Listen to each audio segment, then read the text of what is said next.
స్వాతంత్రం వచ్చి రాష్ట్రంలో స్వాతంత్రం వచ్చినప్పటి నుంచి ఇప్పటి వరకు కూడా ఉన్న ప్రభుత్వ మెడికల్ కాలేజీలు 12 ఉన్నాయి. ఈ రాష్ట్రం మొత్తం మీద 12 కాలేజీలు ఉన్నాయి.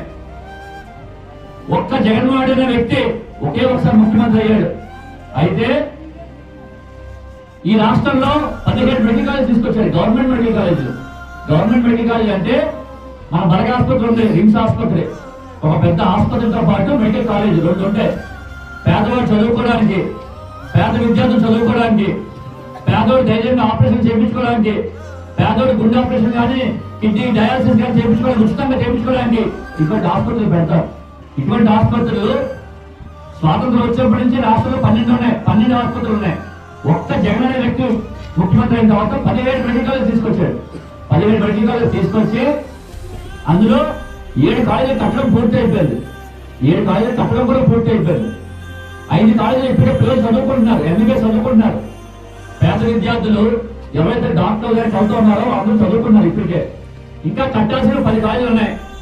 10 కాలేజీలు కట్టడానికి చంద్రబాబు నాయుడు మా దగ్గర డబ్బులు లేవు, పేదవాడికి ఉచితంగా వైద్యం అందించడానికి మా డబ్బులు లేవు, పేద విద్యార్థులు వైద్యం చదువుకోవడానికి మా డబ్బులు లేవు, ప్రైవేటీకరణ చేసేస్తాం, ఈ కాలేజీలు ప్రైవేట్ వ్యక్తుల చేతిలో పెట్టేస్తాం, పెట్టేసి ప్రైవేట్ వ్యక్తులుగా మీరే కట్టుకోండి, కాలేజీలు కట్టుకొని పేదవాళ్ళ దగ్గర డబ్బులు మీరే వసూలు చేసుకోండి, ఆపరేషన్ చేసిన డబ్బులు మీరు వసూలు చేసుకోండి, ఆ ఎంబీబీఎస్ సీట్లు డబ్బులు మీరే అమ్ముకోండి అని చెప్పడం జరిగింది.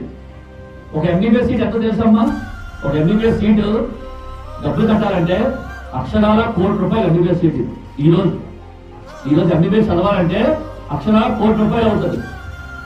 ఒక పేదవాడి ఇంట్లో బాగా చదువుకున్న పిల్లలు ఉంటారు, వాళ్ళ అమ్మ మేము వైద్యం చదువుతామో, మేము డాక్టర్ అవుతామో, తెల్ల కొట్టేసుకుని బాబు చదవాలని ఆశ ఉంది అనే వ్యక్తికి అలా చదువుకోవాలంటే ఆ పరిస్థితి చెప్పండి. ₹1,00,00,000 కట్టాలంటే వాళ్ళు చెక్క మొక్క కట్టగలరా, లేకపోతే ఇంట్లో ఉన్న ఉడతాడాలు దిక్కు అవుతుంది? ఒకసారి ఆలోచించండి. అంటే పేదవాళ్ళందరూ కూడా వైద్యులు చదవకూడదు. ఒక డబ్బులు కట్టి ధనవంతులు బడాబాబులు డాక్టర్లు చదువుకోవాలి, పేదవాళ్ళు డాక్టర్లు చదవకూడదట ఈ చంద్రబాబు ప్రభుత్వంలో.